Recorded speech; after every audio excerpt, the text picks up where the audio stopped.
Yan, hello po sa ating lahat. So, ang topic po natin ay nababasa nyo naman po mismo sa aking thumbnail at saka sa title. So, totoo nga ba po ito? So, unang-una, napakasaya po ng mga supporters ng EDSI kapag nangyari nga po ito.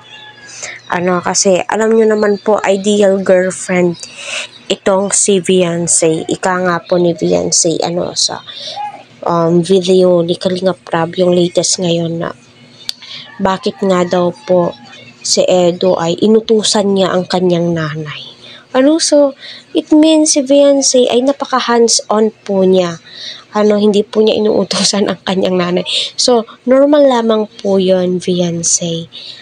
So, dyan mo masasabi na itong si Beyonce ay masunurin sa kanyang mga magulang, di ba?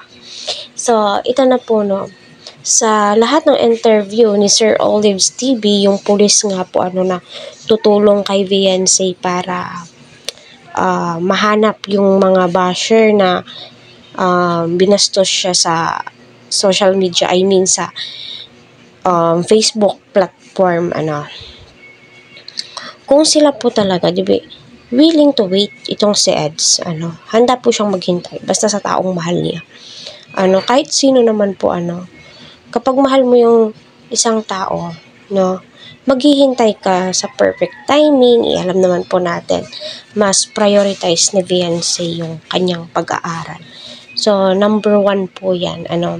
Para maging successful po tayo, mas masarap po talagang may natapos tayo. So, yun sana. Kung nagkatuluyan man po sila, hindi naman po sa masyadong advance po tayong mag-isip, iba po talaga ang EDSI, my God. Sa lahat ng napanood kong love team, iba po yung ibinibigay na saya ni Eds at ni Beyonce.